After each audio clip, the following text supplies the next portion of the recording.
Hello guys, in this video lecture we are going to find the center of gravity of L section by using these two formulas। ये जैसे कि आप देख रहे हैं आपके सामने एक L section है जिसका हमने सेंट्रॉइड या सेंटर ऑफ ग्रेविटी मालूम करना है। Now it's a little bit confusing what is centroid and what is center of gravity. Let me eliminate this confusion first। तो चलते हैं आज के टॉपिक के ऊपर। तो सबसे पहले सेंटर ऑफ ग्रेविटी क्या होता है? Center of gravity is the point through which the whole weight of the body acts irrespective of the position of the body।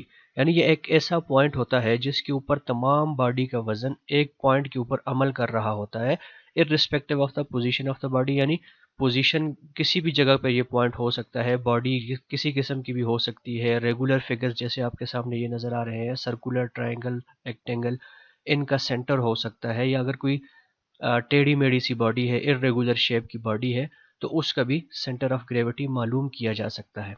जबकि सेंट्रॉइड जो है, centroid of the plane figure is two dimensional figure का जो centre होगा उसको centroid कहा जाता है। These figures have no weight और मास। जैसे कि ये आपके सामने बने हुए हैं सर्कल, रेक्टेंगल, ट्राइंगल और स्क्वायर, तो इनका कोई वेट या मास नहीं होता, तो इनका जो ज्योमेट्रिकल सेंटर होगा वो सेंट्रॉइड कहलाता है। तो यहाँ पे ये कन्फ्यूजन दूर हो जानी चाहिए कि सेंटर ऑफ ग्रेविटी जो है हम इरेगुलर शेप्स के लिए भी मालूम कर सकते हैं, जबकि सेंट्रॉइड जो है वो सिर्फ ज्योमेट्रिकल शेप्स जो होती हैं उनके लिए मालूम किया जाता है, जिनका कोई वजन या मास नहीं होता, वेट या मास नहीं होता। तो चलते हैं आज के टॉपिक के ऊपर। ये एक एल सेक्शन हमें दिया गया है जिसका हमने सेंट्रॉइड मालूम करना है। तो सबसे पहले इसको हम टू रीजन्स में डिवाइड कर देंगे, जैसे कि आपको ये नज़र आ रहा है।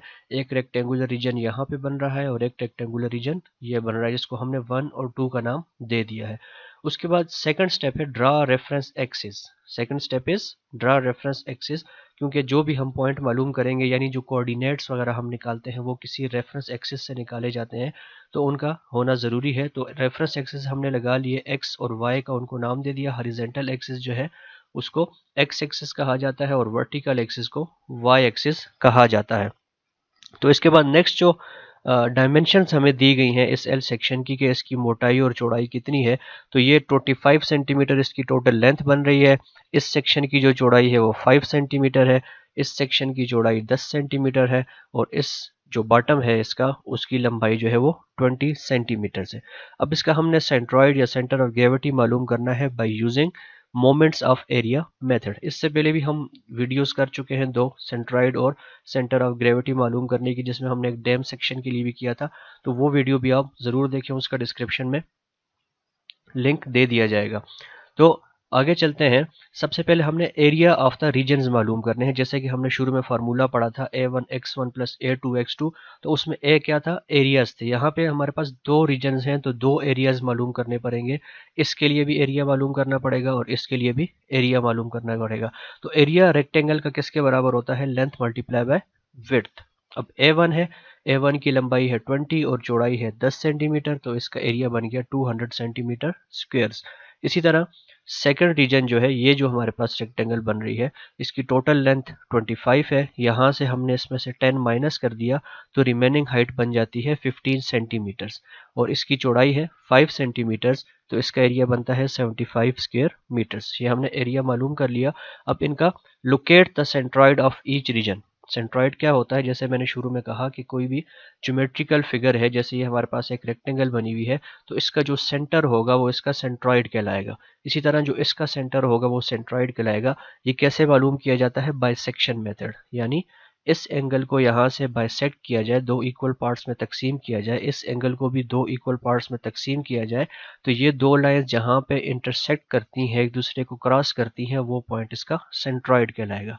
ये जैसे कि आपको ये ब्लू सर्कल के अंदर नजर आ रहा है, ये पॉइंट इन दोनों का सेंट्रॉइड है। इसको हम नाम दे देते हैं G1 और G2। तो ये तो सेंट्रॉइड हमने मालूम कर लिए अलग अलग रीजन्स के लिए। एक रीजन ये है रीजन 1, रीजन 2 का अलग अलग सेंट्रॉइड। हमने इनका कंबाइंड सेंट्रॉइड मालूम करना है, वो जो पहली स्लाइड में हमने फार्मूलाज देखे थे एक्स बार और वाई बार का फार्मूला इस्तेमाल करते हुए। तो उसके लिए हम चलते हैं आगे।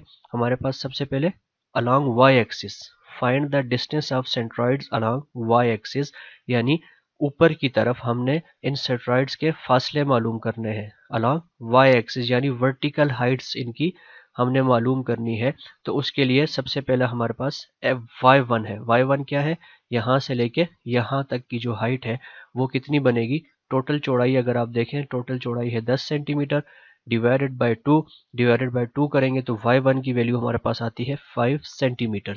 इसी तरह y2 मालूम करेंगे तो y2 यहाँ पे यहाँ से लेके यहाँ तक की हाइट, तो यहाँ तक की हाइट तो हमें पता है यहाँ तक की हाइट कितनी है 10 सेंटीमीटर्स, जो कि हमने लिख लिया 10 प्लस 15 डिवाइडेड बाय 2। ये रिमेनिंग हाइट जो थी जो कि 15 है उसको डिवाइड बाय 2 कर देंगे तो ये पॉइंट हमारे पास आ जाएगा। और इसकी जो y2 की वैल्यू बनती है वो आ गई 17.5 सेंटीमीटर्स। तो इस फार्मूले में पुट करेंगे a1 हमने पिछले स्लाइड में मालूम किया है, और y1 और y2 की वैल्यू हमारे पास यहाँ पे मौजूद है, और divided by sum of areas. ये इसमें वैल्यूज पुट करेंगे, वैल्यूज पुट करने के बाद सिंप्लीफाई करेंगे, सिंप्लीफाई करने से हमारे पास y डैश की वैल्यू आ जाती है 8.41 सेंटीमीटर्स। अब इसी तरह हम x डैश मालूम करेंगे या x बार मालूम करेंगे।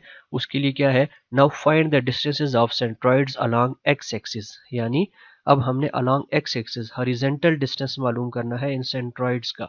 तो x1 और x2 इसको कहा जाएगा। तो x1 क्या है, यहाँ से लेके यहाँ तक का फासला, ये आपको नजर आ रहा है x1 यहाँ से लेके यहाँ तक का फासला है, और ये हमें पता है कि ये इस रीजन के सेंटर में आ रहा है, और टोटल लेंथ है 20 सेंटीमीटर, डिवाइडेड बाय 2 कर देंगे तो हमारे पास x1 की वैल्यू आ जाती है 10 centimetres. Now to find x2, what is x2? x2 is the distance from here to here. As you can see here, this is the x2.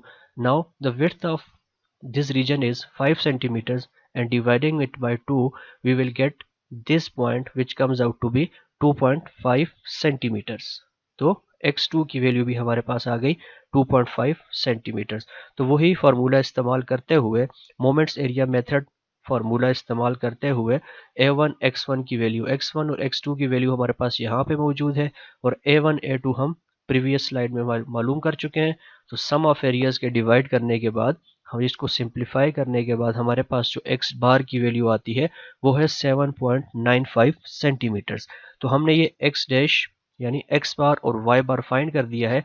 Now to find the combined centroid of the whole region, यानी इन दोनों का combined centroid क्या होगा वो देखने के लिए अब हम देखते हैं कि y बार की वैल्यू हमारे पास थी 8.41 सेंटीमीटर्स, जो कि यहाँ से यहाँ तक का, यानी ये अगर टोटल हाइट जो है वो 10 सेंटीमीटर है तो थोड़ा सा नीचे तकरीबन ये पॉइंट बनेगा जो 8.41 सेंटीमीटर्स है।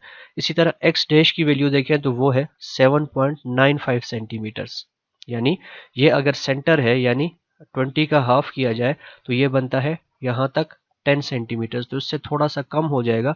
तो ये पॉइंट तकरीबन बनता है एक्स वाई और डैश बार वाई डैश। तो ये पॉइंट जो हमारे पास आएगा ये इस फिगर का टोटल जो एल सेक्शन है ये इसका सेंट्रॉइड कहलाएगा। तो हमने एल सेक्शन का जो कि एक सिंपलेस्ट सेक्शन हमें दिया गया था उसका सेंट्रॉइड हमने मालूम कर दिया।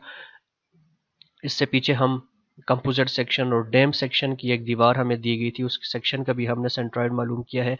वो वीडियोस भी आप ज़रूर देखें। और अगर अभी आप मेरे चैनल के ऊपर नए हैं और मेरा चैनल आपने सब्सक्राइब नहीं किया तो आपसे रिक्वेस्ट है कि सब्सक्राइब करते हैं और बेल आइकन भी प्रेस कर दें ताकि इस तरह की इन्फॉर्मेटिव वीडियोज़ आप तक पहुँचती रहे।